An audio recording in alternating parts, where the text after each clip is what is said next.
What's up guys, it's your boy Pharaoh Tyga here. How are you all doing?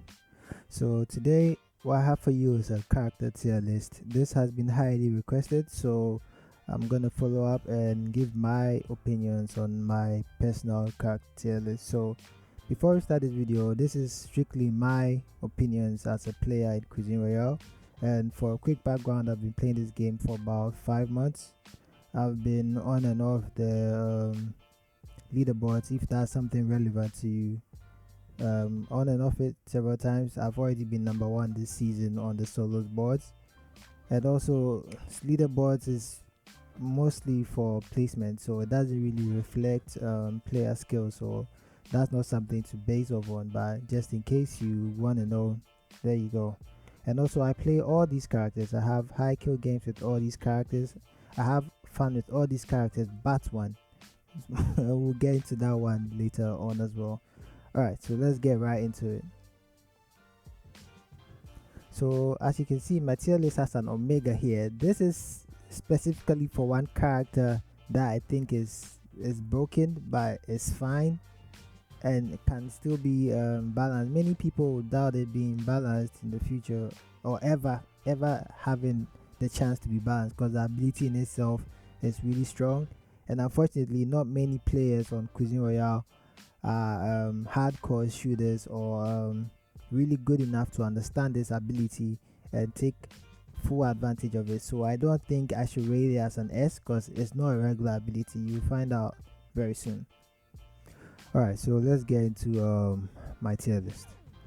With the first, I'm definitely gonna have to put omega, is Annie. Annie's ability literally allows her to slow down time. Deep this for a second. A player that slows down time in a shooter game.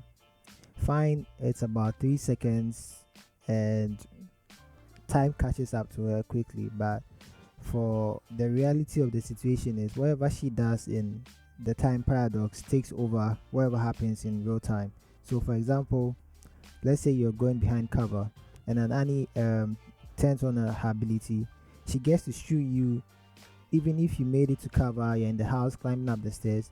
She shot you in her time paradox. So wherever you are doing in real time doesn't matter. You are going to die because she's killed you in her time paradox, which you were in the open space. This is an ability which I feel like is very underrated right now, because a lot of Cuisine players unfortunately aren't good shooters. A lot of Cuisine players right now, the majority of the player base right now is very melee centric, and currently there's a melee fix that's going on. Hopefully that'll elevate the amount of players that get better using guns. So when that happens, Annie is definitely gonna be a problem. And also, not only does she have a time paradox, when she uses her ability, there's literally no notification, no visual notification or audio notification. There's nothing. You literally don't know when it's happening, so you could just die and the only thing you see is the ability icon next to the kill feed. That's when she's killed you with it. So it's very insane for how stealthy it is, and it's very insane for what it is actually. Alright, so the next one will be Viper. Viper is definitely the first S tier. Her ability allows her for crazy amount of combat movement. What it does is she dashes. She has this like 3 short dashes that she does. It's like she teleports from one point to the other, but it's short.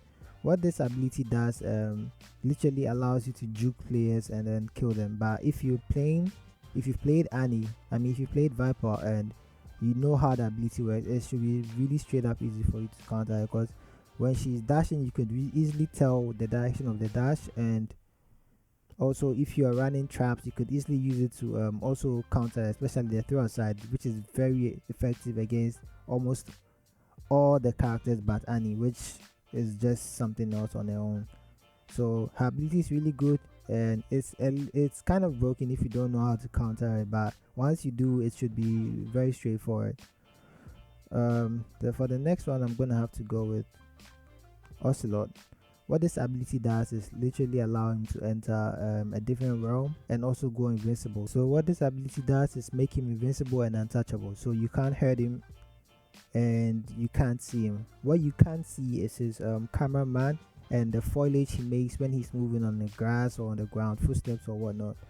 So, and also the sound helps you track him. So with all this combined, you can gain experience in how to counter him, which is fairly easy just based off of the tracking alone. And you can also counter him using traps. So in my opinion, Ocelot is the best standard for character balance in the game, because his ability is very balanced but very strong and can be used in a numerous ways. Currently, you may see players using him for very coward tactics, but when more players get into the game, you see him being used for various tactics, whether be it aggressiveness or for retreat. Next one is Clyde. Clyde's ability is quite simply very dumb. It's straightforward, not as in dumb as in bad, but it's a simple ability. It's very simple. What it does is he goes into a rage mode and he can't use any traps. He just uses his hands. It takes 3 hits to die from him, and he gains a health boost, a slight health boost, and a slight speed boost. It's the easiest ability to learn how to use. So if you're starting cuisine, I feel like Clyde should be the first character you should run, because his ability is very easy to use. So countering this ability too is very easy. You could run traps, you could literally shoot him down. There's so many ways you can counter Clyde. The only issues I have with Clyde's ability, and why I don't feel like it's S tier right now, is the color hue that takes over the screen. You literally can't see very well. I personally can't see very well with the red all over the screen. And also the transformation makes a huge sound, which is fine for how strong the ability is. And also when he swings, when you attack once, he doesn't swing once, he swings with a combination of 4. So you could be done with the attack, but he has to finish that swing, or else he's doing nothing else, which makes it very, very inefficient for attacks. And it's very frustrating when you're attacking, especially multiple people, because you can't, the minute you tap it or you hold it, the minute the next attack cycle starts, he has to go through that 4 swing again, which is very inefficient, especially for an ability that makes you vulnerable to everything else but melee. Also, Uber Pan you could just easily use the Uber Pan to kill a Clyde, so that's also very easy to counter him. I feel like if they change how the attack works and maybe add some form of enemy tracking to Clyde, he would definitely be a good character, even close to S tier, because currently you could use his ability to juke enemies as like you're about to attack them with your hands, and then you could come out with your weapon pull, which is very fast if you've not tried this, and then surprise them with the weapon attack. That's how I use it currently, because I don't like how the ability attack works. So that's the only reason why I put him as an A, because you could juke enemies with his attack, and also the health bath it gives. Apart from that, I've definitely put him a B. So for that in mind, he's an A. And for the last character, which is the worst character in the game, would be Thor. Thor's ability allows him to go skyrocket into the sky and land a very far distance. If this game was a rotation based game, was only rotation based, he would definitely be a Omega tier. But this is a battle royale game, you have to fight as well. His ability combat variability is extremely low. All it does when he lands next to an enemy is push them back. That literally does nothing to a good shooter. A good shooter will still laser you even without using traps to counter you. A good shooter using Annie would kill you from the sky. Even a regular shooter can still shoot you from the sky landing, unless you boost the landing speed.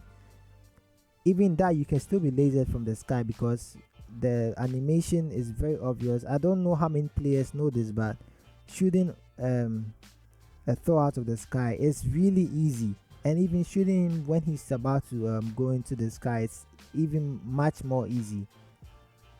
Thor is really bad. He needs more combat variability, because the movement ability in itself is fine at best, but combat wise it's 0. If you are losing to a Thor, you need to go into practice and learn how to use traps, because Thor is bad. Thor is a bad character, understand this. I feel like I've ranted over Thor so many times. I don't know. It keep going back and forth with people about Thor, but the actual fact is Thor is bad. All right, let's move on to the actual tier list, as I've clearly ranted about Thor.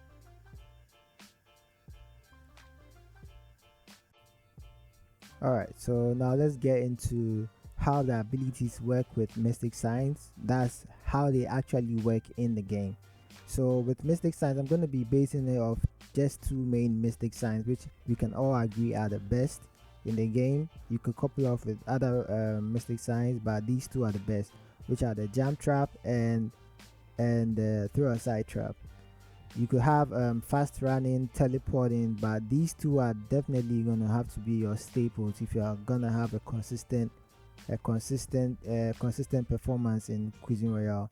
So with Jump Trap and Throw Aside and maybe portals or fast run, which are like usually the third people run, we are going to use this to base off the characters' abilities in the game. So with Jump Trap and all that in mind, let's rank these characters. Again, I'm going to have to put Annie at Omega level. Imagine an Annie very good with traps, throwing aside. She can easily get away from fights using portals. She can easily get away from fights with throw aside, and she can easily be aggressive with those traps as well. So with that in mind, and with her current ability being as strong as it is, and with no notification, she's still gonna be Omega level, which is borderline kind of broken, but hey, we'll just take it that way till they do something about it. For S tier, my first S tier will have to be Viper. Her ability with Mystic Science is insane. Some might even say I should put her in Omega, but still an S tier because she's good, but she's pound for pound, she's not as strong as a good Annie. A good Viper may be able to counter a good Annie who triggers the ability, has no patience to make the Viper run out of her ability. By a very good Annie and a very good Viper going against each other, I'm always going to bet my money on the Annie because when you're going against Viper characters, don't rush it. Just allow the player to run out. When you're using your traps, you could definitely rotate around and make sure she wastes all of her ability, and then you trigger your bullet time. Then Viper is definitely down for, or by some luck she manages to shoot you before you do, which is rare because if you are both of the same skill level and same aim level, you are definitely having a priority in bullet time than a regular character, because in bullet time what you are doing there has a higher priority than what is actually happening in the current game. So still, Annie is Omega. Viper is really good with ability with Mystic Science, but it is what it is, and I'm going to have to put her in my S tier. Second S tier would be Ocelot. Ocelot is really great with traps as well, and even with the boombox, that combination is pretty insane, especially if you are going against multiple characters. You could use it to disperse enemies. You could use it in so many ways. He's really good with traps in combination with his abilities, and he's insane. So he's still an S tier, but not better than Viper with Mystic Science. I had a lot of trouble with this. I was trying to put Clyde in S, but after playing him consistently for a while, I realized no, he's still gonna be A. He's still gonna be A, because first of all, in beast mode, when you attack, the minute you click the attack button once, he performs a flurry of attacks, which means even when your enemy is done, he has to be done with the attack before he can do anything else. Secondly, the red hue that comes over the screen, for the love of God, I don't understand why that shit is in the game. It makes focusing on enemies really hard for me, especially when I'm in beast mode, because I can't see for shit, and that's the fact. You can't see for shit. In beast mode, you could disengage anytime you want and use mystic traps and mystic signs and come out with your gun, which is really good. Like, trust me, it's really good if you can use that to juke your enemies. But with the way his kit is set up, it's supposed to work line in line with the ability. So if the ability is trash and you're only using it for intimidation, when it works, cool. But I can't honestly, in my perspective now, put him in S tier because his ability, if they make it so his ability attacks once when he clicks, that makes it more controlled, and maybe give him some form of enemy tracking in beast mode. Definitely I'll put him in S tier, but now he's gonna have to be an A. So let's move on to the last. Again, Thor is great with jump trap, through a side trap, but still that his ability literally does nothing than moving from point A to B. Going against good players with it, you're definitely still gonna die, but hey, you could portal and whatnot, but still I'm still gonna have to go with B. I've seen good plays from him, but they are not great enough for me to be like, oh, this guy is really good with this. No, even when you jump trap or you throw a side and you trigger the ability, there's a long wait time, which is not really the problem. The problem is when he lands. Like, you can't only have a character that can just move, has a movement kit, when every other one above here has both movement and attack. His abilities attack is, the attack value for it is lower than all the characters here. So still I'm gonna have to put him in B. Probably next season they give him more like a stun and maybe some slight damage for when he lands. Maybe that's why he could be an A, or maybe an S. But currently his ability is still pretty weak, and this is my overall tier list for Cuisine Royale. Alright, so if you enjoyed the video, please be sure to smash the like button and subscribe for more Cuisine Royale content. Well, when the next season comes, and if it hopefully comes with a next character, I'll be sure to reevaluate my tier list again if there are great changes on the characters as well, the current characters as well, and we'll have another tier list video. Alright, it's been your boy Pharaoh Tyga here. Peace out. Listen.